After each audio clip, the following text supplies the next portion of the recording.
is go over how to make simple renderings in Autodesk Revit. So right here I have a 3D view of my kitchen. By now you should know how to put a 3D view in. Yours will look a little bit better, but if I wanted to put it to realistic, I haven't set any of my materials. Hopefully you set the materials, your cabinets, your countertops, you painted some walls, and did some things to look a little bit more interesting.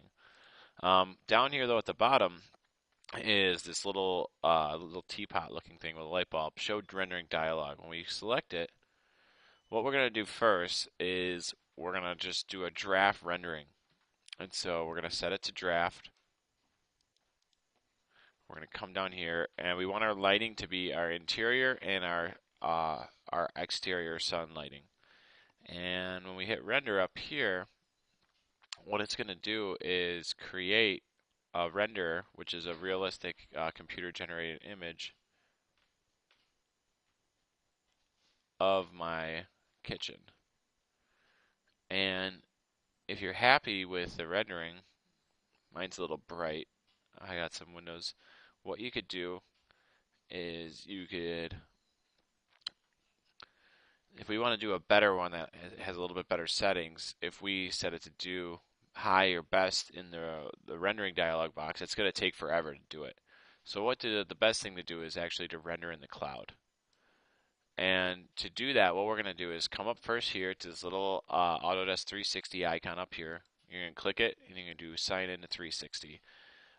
You should have an account by now. If you don't, just go right here, create account. I'm going to log into my account here. Please don't spam me. And put my password, funkyteacher555. And then now that I'm signed in, in the View tab, here's Render in the Cloud. So I do Render in the Cloud.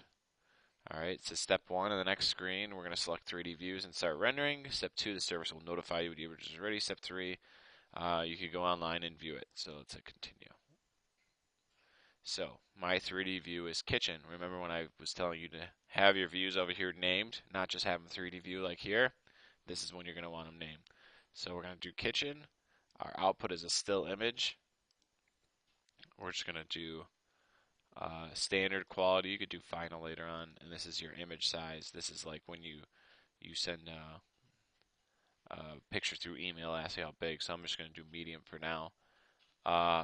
And you can see the higher your settings are, the more required of these requests things, because it's a free account, so you only get so many, but we're fine. So I'm going to hit start rendering. And it's going to render in the cloud. And when it's done, right up here, you could see it will let me know.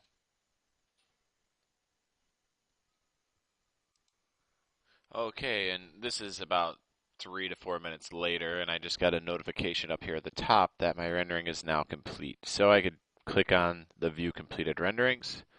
It'll take me to my account. It'll list all the renderings that I have saved in here, and I could click on it. And not bad, pretty decent.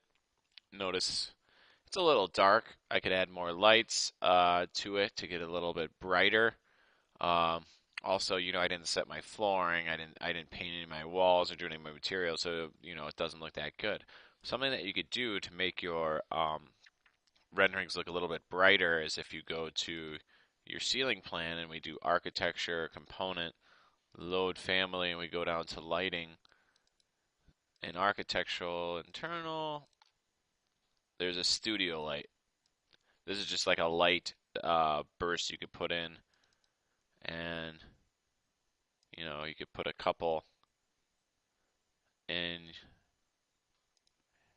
your rendering areas.